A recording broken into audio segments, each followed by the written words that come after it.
Hi, I'm Meta Spencer. I think it's time for us to talk about famine, friends. Looks like that's back on the agenda again of the world. For 10, 20 years, we thought we licked it. There wasn't a famine anywhere.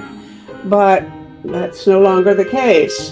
And right now, of course, there's something like genocide going on in Gaza. And I'm told that it's even worse in terms of the number of people starving in Sudan. But I'm not totally sure about that. And I want to talk to some friends who know a lot more about food security and development issues, because that's part of it, than I ever will. So in the Netherlands, someplace, is Timmo Gaasbeek, who is a food security expert who has lived in Sudan, but he's also lived in Cambodia and in Sri Lanka, and I don't know where else, and has worked on food security issues in those areas. So he's going to tell me a thing or two about food security. And my dear friend Jill Carr Harris, who is a Canadian who's been living for the last 40 some years in India, doing development work and doing Gandhian organizing, is having a lovely summer up at Georgian Bay, one of the most beautiful spots in Canada or anywhere. And she's had a good time swimming today and is going to join us and talk about hunger as well, because she has a deep and abiding concern with those matters. So, hello, my dear friends. How is everybody? Good. Thank you, Mika. Okay. So, Timo, let's get acquainted. I know you're a food expert, and I just want to find out a little bit about your. I think actually, if we follow your career line, talk about what you've done in your life. I'm going to learn a little bit about famine, because you have been talking about food issues many years. So, tell me about yourself, sir. You're a sort of an engineer, is that right? That's correct. Yeah, I studied irrigation engineering for my master's. Then started working in Cambodia with an NGO, working on relief and rehabilitation in an agriculture project for about 6 months. And then I went to Sri Lanka, where I ended up staying for 8 years. I worked there also You stayed how long? 8 years in Sri Lanka. Oh, you're a real expert on Sri Lanka. During what Yeah. period of time were you there? This was from 2000 to 2008. Let's see, that's during the war, isn't it? Yeah, yeah. Oh boy. Well, I had Sri Lankan friends, a family living with me part of that time. It was a very dramatic situation, but they tried not to dramatize it when they were living with me. I imagine living in Sri Lanka, you got a lot more um, earful of bad stories, right? Yeah, I worked in the conflict zone for most of those 8 years. First with an NGO working on different projects, and then I did my PhD on basically the anthropology of conflict in the war zone, looking how people from different ethnic backgrounds still found ways to engage with each other and continue everyday life despite the conflict. Ah, okay. Well, so you're saying that the Tamils, that you worked with Tamils and Sinhalese who Yeah, managed to overlook what was going on around them. not overlook, but who lived in close proximity to each other and who had to find ways to make everyday life continue. And in some people found ways to keep engaging with each other. And I wanted to document how people did that. You were doing food security issues. You were doing irrigation. Is that what your Yeah, work was? yeah. For the first years, I mostly focused on whatever activities were relevant in the areas where we were working. Then later on, I started specializing more on food security. From Sri Lanka, I moved back to the Netherlands to finish my PhD and then worked with an organization more on food security and water for a couple of years. So from the Netherlands, supporting the programs in different parts of Africa and Asia. And then in 2014, we moved to Sudan, where I spent 4 years leading a program on water management, but also food security until 2018. And then we moved to Rwanda. Now, let me think. 2014, I've forgotten when South Sudan separated. That was 2011. 2011. So by then, South Sudan was already a different country. Yes. Tell me, which is worse off right now, South Sudan or Sudan? I think they both have enormous challenges. I am concerned that the severity of the situation in Sudan is worse than in South Sudan at the moment. But that's for a long time that's been the other way around. But I think at this point it's Sudan that's worse off. Well, of course, we've all seen statistics about the number of deaths of children in Gaza, but I read someplace that it's even worse in Sudan, the number of people suffering and actually malnutrition and death. Is that the case? Yeah. In terms of percentage of the population, we can confidently say that the situation is worse in Gaza. But the population in Gaza is worse than Gaza. No. In terms of percentage of the population being hungry, the situation in Gaza is much worse than anywhere else in the world at the moment. But Gaza has 1.8 million people. Sudan has almost 50 million people, and about 30 million people of those are going hungry at the moment. And about 15 million people are not in their house, either refugees abroad or displaced.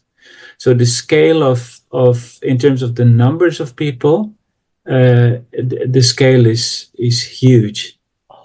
The world at the moment. I'm just reeling from hearing you. Did you say 50 million people are people living in Sudan? Yeah, almost 50 million people before the war, and now several million have left. And about 10 million are internally displaced. Unbelievable. So really, the worst is when there's starvation death. That is sort of the bottom of the famine that you can go. And what we're seeing in Gaza is starvation death. And that's why we talk about the weaponization of food in this conflict, right?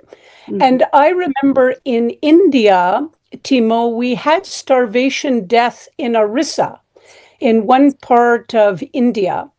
And in spite of producing food aid and redistributing it, we had this starvation. We're thankfully have pulled ourselves out of starvation death, at least in the areas known. There could be remote areas where it continues. But the next up is when people are hungry, and there's gradations of hunger. And I think the hunger in Sudan is catastrophic. So, people can get by with very meager consumption of some local berries, local fruits, local roots. But that doesn't mean they're getting, sufficient nutrition for a long-term survival. And of course, it affects babies and up to age 5 in terms of their whole mental growth, doesn't it? So we see that at very large proportion, I think, in Sudan. Would you agree with me, Timmo? Yes. The amount of food that is being produced in Sudan is not enough to feed the population. Before the war, about 2/3 of the grain that in Sudan was locally produced, and 1/3 was imported. When the war broke out, both the imports and the food production went down by about 40%, but there were still some stocks from previous years. Now, last year the rains were good, so the harvest was reasonable in some areas, but the economy was badly affected. So a lot of farmers were not able to access things like fertilizer. Some areas were unsafe; people were not able to plant, and the stocks are from previous years will be much less. So there really is a challenge in the availability of cereals in Sudan. People are eating other things as well. There are peanuts, there is sesame, there is meat for those who can afford it.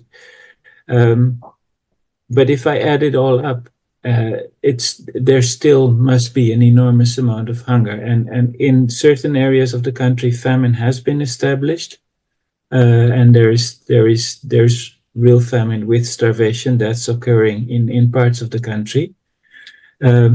In other parts of the country, I'm not entirely sure what people are eating, because the numbers on production that I can find don't really add up. I hear stories of people eating leaves from trees, but those leaves have very few calories.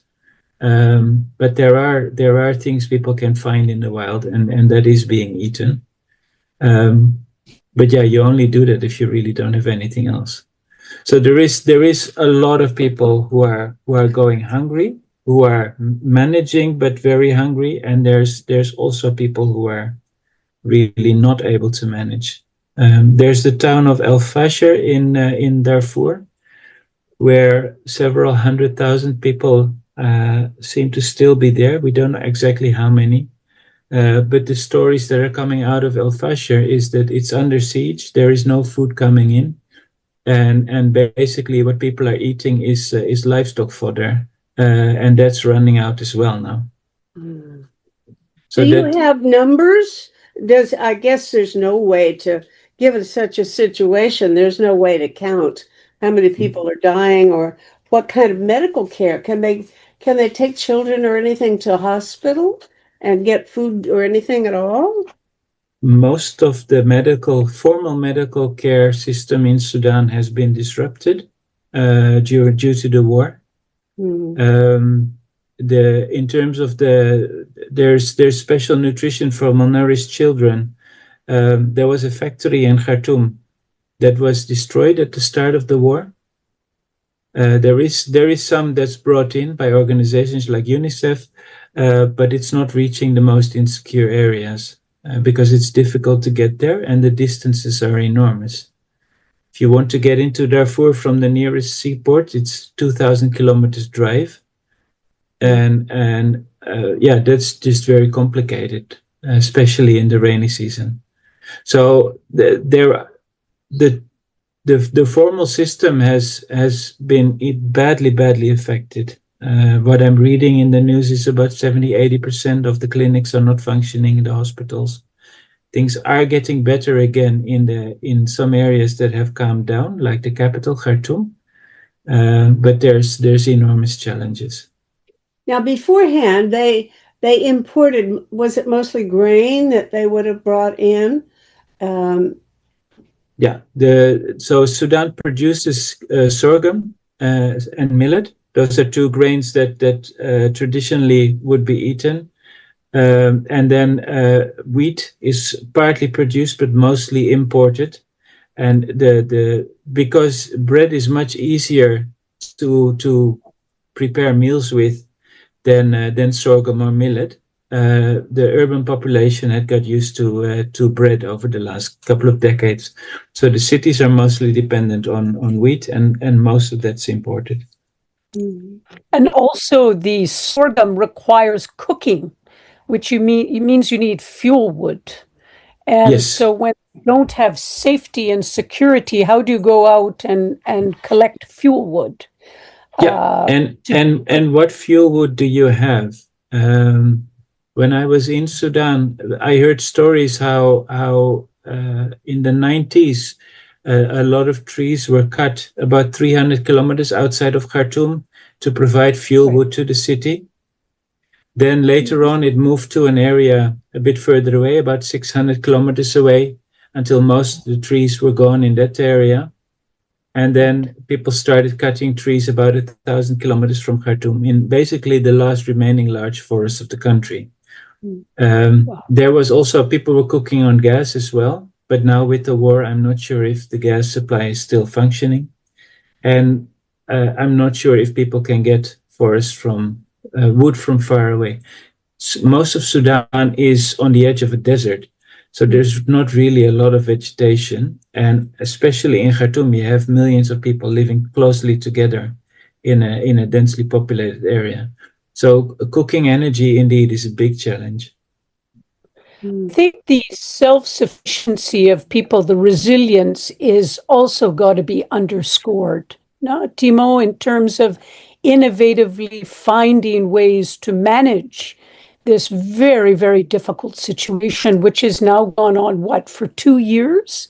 Yeah. And doesn't seem to have any immediate end. But the resilience of women and the families is just astounding. That should not be forgotten in this very story. No, I think once the war is over and the story will be written of how Sudan fared during this war, I think a major chapter needs to be for groups of volunteers throughout the country, thousands of groups of volunteers who have self-organized, who have set up kitchens, who have set up medical care wherever they could, who have improvised and kept a large part of the population alive. Those stories are impressive. With support from international organizations in some areas, but mostly with support from diaspora sending money back. It is these local volunteer groups that I think are the key to the resilience of the Sudanese population at the moment. To what extent is it a question of actual lack of food, and to what extent is it a question of the lack of money to buy the food? Because certainly in certain historical cases, I think Indian famine, for example, there was one terrible case in which the food was available, but nobody had any money. And so they starved that way. But if I'm not sure I understand enough about the politics or the economy of Sudan to guess which is more relevant in this case. I think it's both. What I found interesting once I started, I've been working on modeling hunger and mortality in Sudan after the war broke out.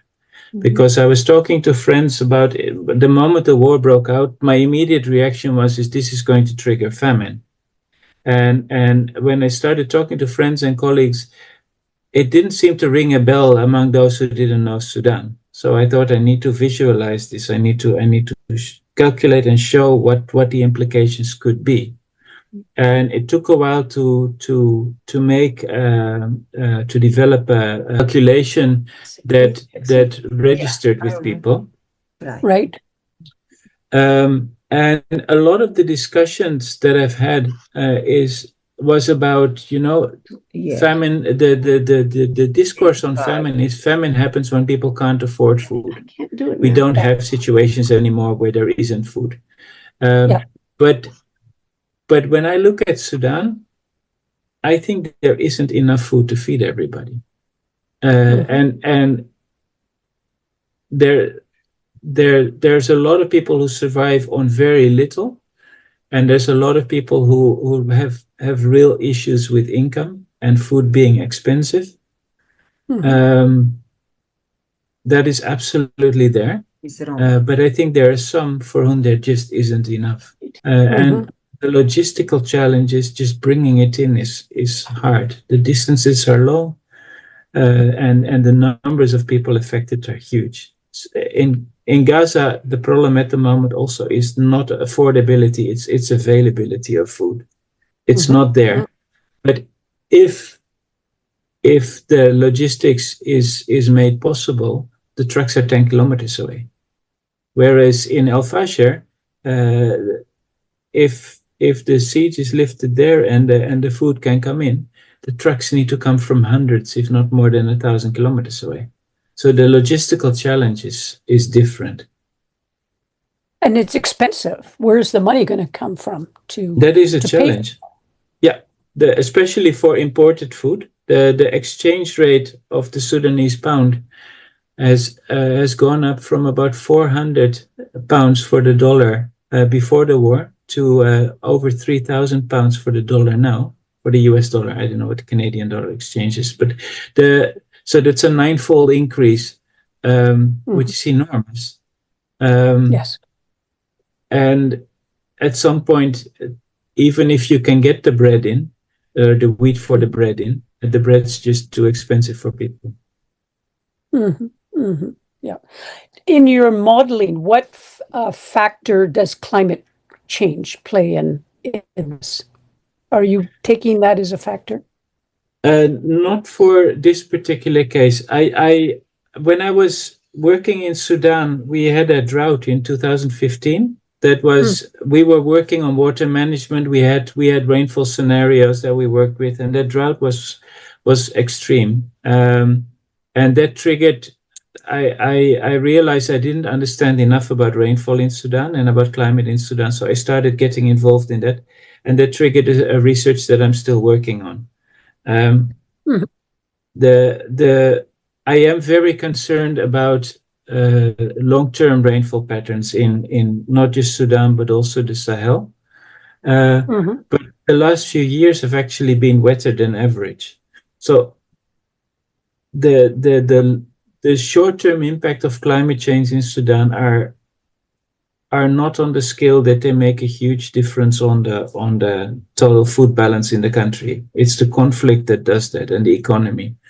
In the long run, it's a different story. And then I think that there's a lot of challenges that are still coming at us. Well, I was thinking of it in terms of your reforestation, those 300, 600, 1,000 kilometers. I mean, technically, if it's not drought ridden and there's not a desertification onset, you should be able to plant trees and to at least see natural regeneration. So I was wondering whether that was a factor that may be playing out. But you say in the long term, yes, not in the immediate term. Yeah. It's more the conflict. Yeah. My impression is that Sudan is quite a large territory, right? I've never been to Africa. I don't know a thing about it. I don't even have anything like a map in my head. But tell me about the neighbors, what countries are around and how helpful or difficult they are in this situation. And also a bit about the transportation and the capacity to move food around inside the country, and where, I'm asking too many questions all at once, but where is the fighting going on? It can't be everywhere equally. So can you kind of give a map of what the logistics of moving food or the threats to people who are trying to move food in Sudan? Yeah. So Sudan from east to west is about 2,000 kilometers. It's a big country. From north to south is about similar. The northern half of the country is the Sahara Desert. It's just dry. Northern 60%. Then there is a belt where first there are some great rangeland areas where nomadic pastoralists move around, and then there's a cultivation belt. And south of that, there's especially in the west, there's large wetlands that are too wet to live in, but in the dry season, the animals can go there and graze. So the logistics mostly moves from east to west and west to east. On the east side, Sudan has one big port, Port Sudan. That's the major national port. That's where most of the imports come in. And then around it in the north, there's Egypt. There is transport happening But to get from the Egyptian ports just into Sudan is already hundreds of kilometers, if not more. And then through Sudan, you have to drive another at least 500-600 kilometers before you get to the bigger cities, and at least 1,000 kilometers before you get to Darfur and the hungrier parts of the country. Are there roads? I presume no railroads. There is a railroad from Port Sudan, but the railroad goes to the capital. That part is it seems to be working again. Further west, the railroad doesn't function. So to the north, you also have Libya, but there's no road there. There is transport through the desert, but it's limited. And then in the west, there is Chad. Chad itself, a poor country with hosting almost 1 million refugees from Sudan, with lots of challenges itself. And there are roads that come from Cameroon. There are ports in Cameroon and in Libya through which it's possible to get food to the border with Sudan. But even there, it's a 2,000 kilometer drive to get from the port to the border. Mm-hmm. And to the south of Sudan, there is South Sudan, which itself has enormous challenges. So, and then there's a small border with Ethiopia, but that part of Ethiopia is not very stable either.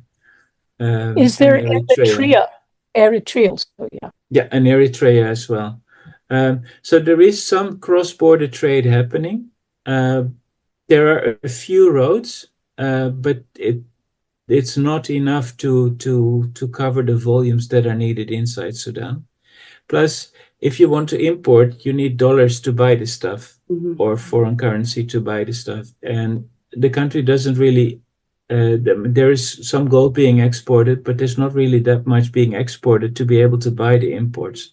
So at some point, that's also a challenge. What about humanitarian organizations or what used to be USAID? Are there any other World Food Program and so on? What access is there for some of those sources, international assistance?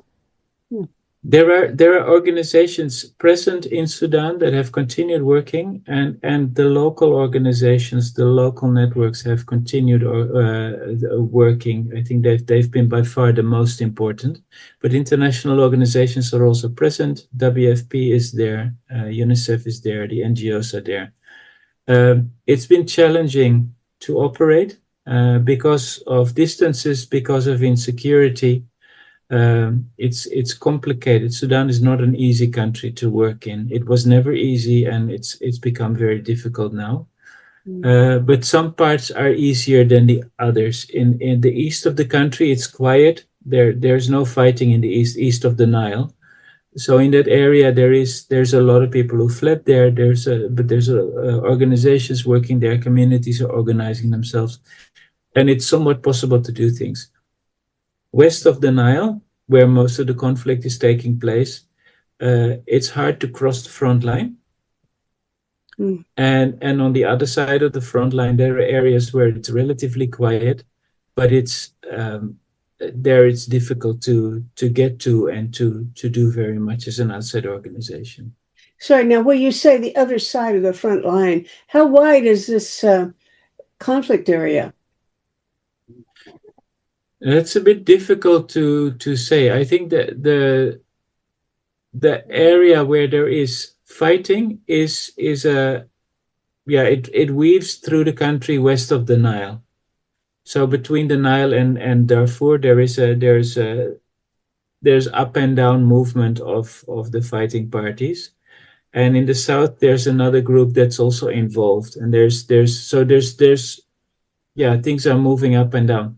But I think the zone of most instability is about 500 kilometers north-south and about 300 kilometers east-west. And then there's pockets of conflict in other areas. Now, are other countries exacerbating the situation? Where do the fighters get their weapons? And are there external supports coming in that have an impact on how the war is going, or any effort on external forces to intervene and stop the fighting? I'm not the best person to ask that question. There are people who've looked at this and who've documented this, but I'm not the best person to ask this question. We had an article about Sudan's, the sort of the history of the thing in Peace Magazine a couple of issues ago, and maybe I should have reread it before meeting with you to make sure that I could recall what has been going on there. But I do not hear anybody talking about any immediate end to the fighting. We do not have Donald Trump flying off to Alaska to talk about how to stop the fighting in Sudan, it seems. And so I wonder if there's any progress at all on that score. I guess you don't know. Yeah, I think I mean, the need for an end to the violence is huge. The longer it takes, the more people will suffer. Mm-hmm. There are some initiatives happening, but it's challenging. And on the global stage, every time it gets attention, there's another crisis that takes more attention. So that's it. It rarely gets the attention I think that it deserves, because there's so many other crises as well that ask for attention. As I remember years ago when there were many African famines. So 1984 was the first I remember with Ethiopia. And the UN immediately set up a special session, and all of them came and they worked out various bilateral. What is missing today is any international architecture which can bring governments together to try to stop it, or even let us take the war in the Democratic Republic of Congo, at least, and Rwanda, at least South Africa, and the African group of nations came together to try to see how to bring some peace. What is really missing here is any African leadership from other nations, or unfortunately, because of the weakening UN structure, there isn't multilateral intervention. And it's at such a size that even one country who may be beneficent would not be able to make a big change. It really requires a group of nations. And it's a very complex scenario. So what is so unfortunate is we don't have the response mechanism that we did in earlier periods on famine that I can remember. And Sudanese people are somewhat left on their own. These open kitchens, NGOs, resilient communities to manage something which is just to keep going, but not to solve the conflict. I think the difference with 1984 is that 1984 there was a very severe drought, and the famine was to do with drought. It was not very political. I mean, there were some political aspects to it. Plus, at that point, the infrastructure of just getting grain from different parts of the world in was there. It was much easier. The question is whether that really is the best solution. I think finding local solutions can be, in general, should be the preference and the priority. Sure. But if the deficit in food is so big, and if it can't be produced locally, there needs to be a form of import, and that can be commercial. It doesn't have to be humanitarian aid per se. It's often cheaper, commercial food imports. But the challenges are big. I mean, in Sudan, even during the war, the last 2 years, that's important to remember. the humanitarian food aid that was imported was about 1 or 2% of the total cereal availability. The import by commercial parties was much more. The difference is that part of the humanitarian food aid could be targeted to specific areas, and the others was made available in the general market, and if you can afford it, you can buy it. Mm. And there, I think the community kitchens are so important, because with some resources that they get, they can still try to buy things in the general market. But the commercial imports have always been, not always, but the last few years have been much more important than the humanitarian import. When it comes to kitchens, is there risk to the people going in and setting up soup kitchens or the equivalent? I've heard in other places that this World Kitchen outfit, which was, I think, so wonderful, had actually been physically attacked and killed. Some of their people had been killed for providing food. I don't know whether such a thing is widespread or it's just one case that I've heard about. Is there a general trend globally in the way hunger is being managed with humanitarian activities such as this, people volunteering to send food and serve the people? Have there been any global changes that would account for the increase in difficulty of feeding the world now? I'm not too familiar with the global picture of the last decades. I have focused on specific crises and specific situations, but this one I find difficult to answer. Mm-hmm. And you have lived in Sudan yourself? Yes. Mm-hmm. Yeah. Tell me about that. So we lived in Khartoum, but I was managing a program that worked both in Darfur and in the east of the country, and occasionally we managed to visit the different project areas. So I've seen quite a bit of Sudan in those years. Those were the relatively good years. Sudan was still doing reasonably well. In Khartoum, there had been a lot of investment after the oil boom. So Khartoum was, for the people who could afford it, was a pleasant place to live. Sudan is an amazing country. I mean, the people are some of the friendliest people I've ever met. And just spending time out in the desert and camping along the river is fantastic. We as a family we had a fantastic time there. Just around the time that we were leaving, the economy started getting much more complicated. Fuel started becoming scarce. So after that, it's become much more difficult, and now it must be unimaginably different compared to the time that we were there. So what was this job you had there? Was it with an international aid organization or what? Yeah, I was managing a program that was focused on trying to work on water resources management in different parts of the country, where we wanted to work with local communities to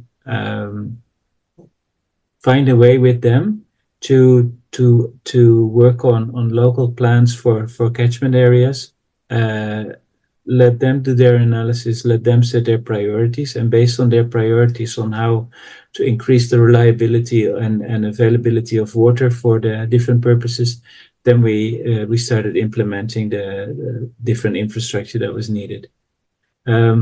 This was actually partly based on my own research in Sri Lanka. I found there that this everyday interaction across ethnic fault lines and across other difficult lines, people found ways to do that, but below the radar, informally. So if you do it formally, the only people who speak are the people who guard the boundaries. And if you do it informally, people can speak find ways, and once it's strong enough, they can then make it available to the bigger surroundings. And so that's how it worked. We started very locally, just with communities talking here, there, and with local authorities. And at some point, they decided, you know what, we'll form a committee, we'll start making a plan together. They formed consensus together. And once they felt that was strong enough, they engaged with state level authorities and all that. And things worked. I don't know what's left of that program after the war broke out. Mm-hmm. I heard some things are still functioning. But yeah. Mm-hmm. So we work with communities, with farmers, with people who needed water supply, who needed sanitation, to see how they could sort of find solutions within their own area, in their own context. What is interesting about this, Timmo, is how local watersheds or communities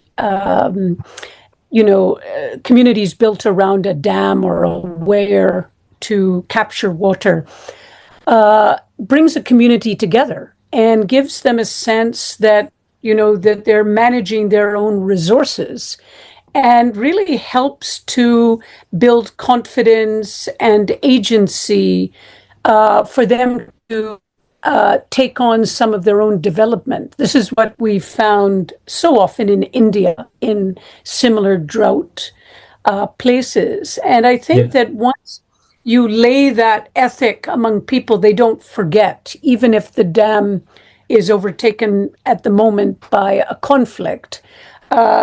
It's quite possible they'll come back to it once the conflict ceases.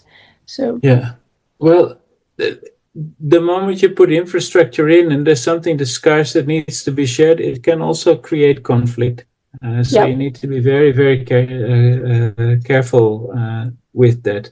But I have seen that it can help to kind of change the narrative. What I found in Sri Lanka is sometimes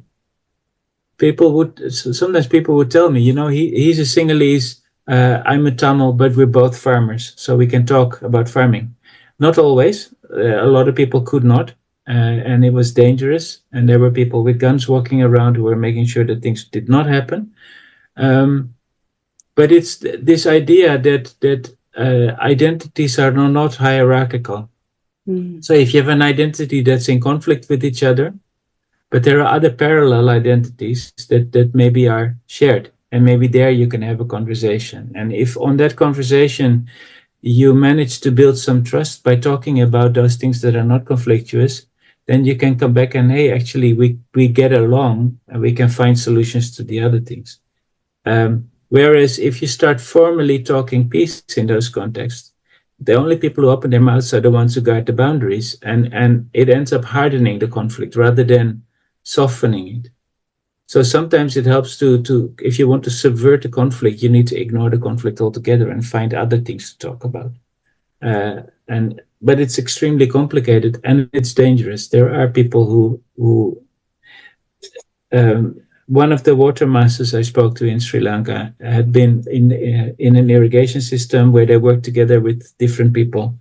He had been tortured by every single armed group in the conflict because everybody thought he was a traitor. So we shouldn't be too how do you call it, too dreamy about it. These are harsh realities that people live in, but there are possibilities for people to find solutions. And by linking up to these initiatives that come from the ground that people themselves see working, you can strengthen that. But you need to be very careful as an outsider, is my experience. What I wonder is, did your identity as a Dutchman help you when you were living there? Sounds as if you were in a situation where your own safety would have been very much at risk because of the work you were doing. And the place that you occupied, which probably wasn't taking either side in the conflict. So did they give you a pass? I mean, exempt you from the kinds of things they would do to each other because you were a foreigner? You mean Sudan or in Sri Lanka? I'm thinking of Sri Lanka. Well, I mean, you could think both ways. I hadn't thought about Sudan at this context. I visited the areas when it was relatively quiet. I couldn't. Halfway during my research area was destroyed. There was active fighting. The villages were destroyed, and we couldn't go there for a while. People fled, and then they came back. And at some point, it calmed down again, and a form of normalcy returned. And during that period, it was impossible for me to be there. So I did not have to find a route between the violence in that sense. I could only access the area when it wasn't dangerous for me. So in that sense, I was just walking around there as a stranger on a motorbike. I didn't feel like I had to negotiate that much. Because I don't think I know of any foreigners who were in the conflict zone during that period, at least the people I knew. I just wondered whether there were any foreigners who continued trying to function in that zone. Oh yeah, there were many. Yeah, there were NGOs throughout the war. The UN was there throughout the war, and different areas were accessible at different times, and different areas were inaccessible at different times. And you don't go to an area when they're shooting there. And we had the luxury of choosing not to go to certain areas. That's the difference. A lot of people who lived in those areas did not have the luxury to avoid areas where there is shooting because it came to them.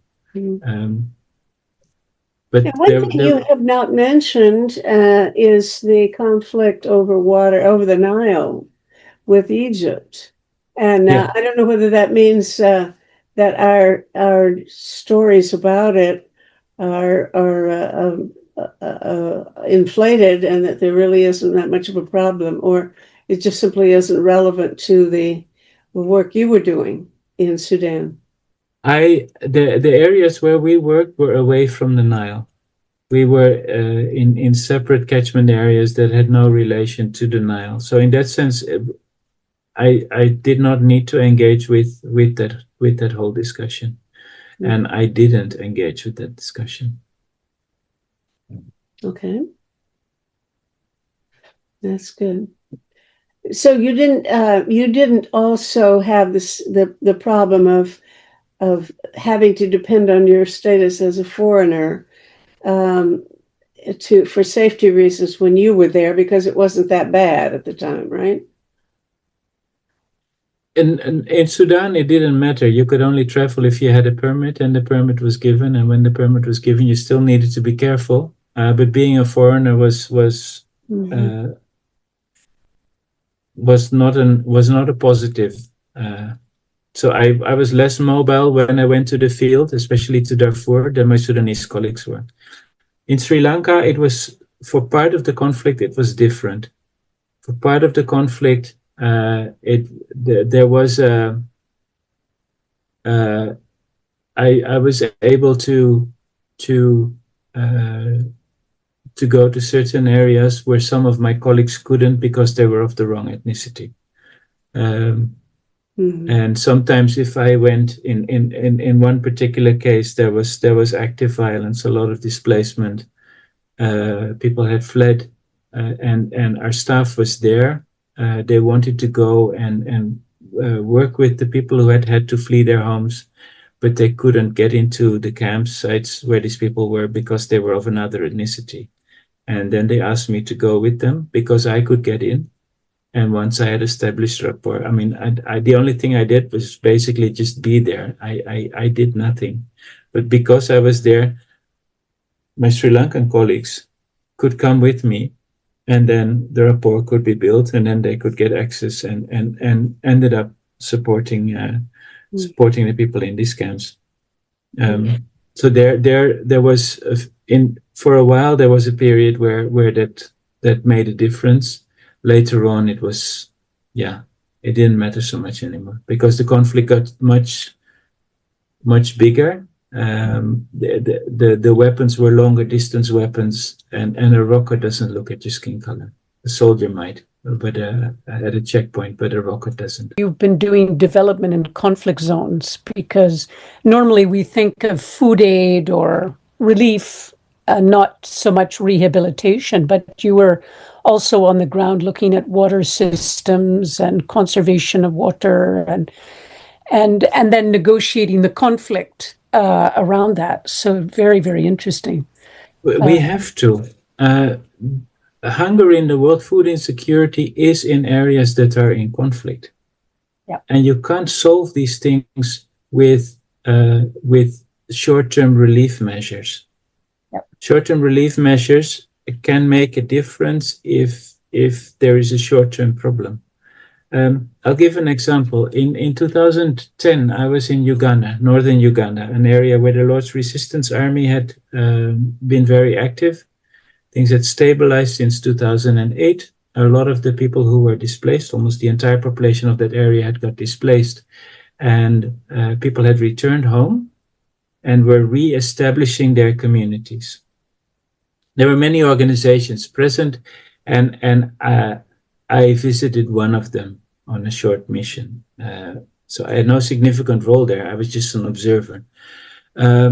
But the discussion was all about, these people have gone back. We give them training, we give them seeds and tools, and then their production goes up, and then they can look after themselves.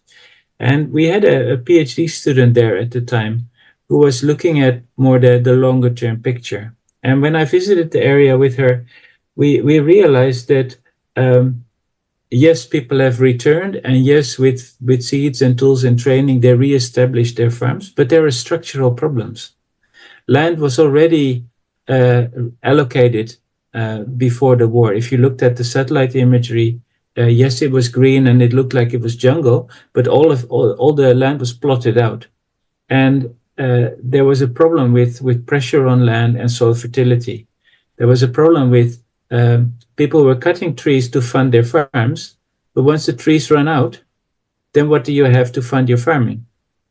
So we tried to have a discussion on, can we do the structural interventions on how can we make cutting trees a sustainable thing, where you replant the trees and where you have the demand for fuel wood is there. How can you find a way to keep this long-term trends incorporated? How can we look at soil fertility? If people used to have a fallow rotation and now suddenly there's not enough land anymore, you can't keep farming the same piece of land without additional measures. So we tried to sort of have that conversation, and it wasn't really part of the mindset of a lot of the people we spoke to. And a few years later, before this student finished her PhD, the trees were gone, and people had a problem. They couldn't fund their farming. Mm-hmm. Mm-hmm. So we have to take the structural things into account when we do food security, even in fragile and conflict-affected areas. But our entire assumption behind food security is stability. We do development in a stable context, and we do relief in an unstable context. And we need to get to a situation where we do development in an unstable context. That's not doing relief with a little bit of extra, a training here or a training there. It's a different mindset. It's looking at the structural pictures. If we forget that, we will not solve any problem. We will put a few plasters and we'll go away, and it will be back to where it was. You mentioned that you anticipate that climate will become much more of a serious factor Yes. sometime. I guess you're talking about it, Sudan at that point, or maybe it's also true in Sri Lanka, I don't know. But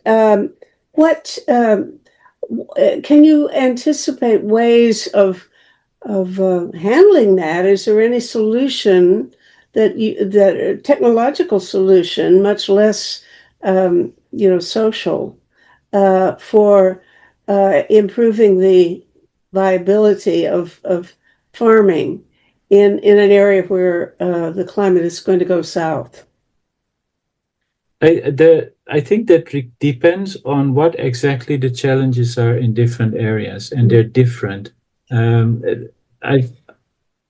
I've been hearing a lot and discussing a lot on climate change adaptation over the last few decades, and And a lot of the discussions, it's about, yeah, we need to do adaptation, but then you ask, what are we actually adapting to? And then it's often not clear. But if we don't know what we are adapting to, we don't know if we make a difference in the vulnerability. Mm.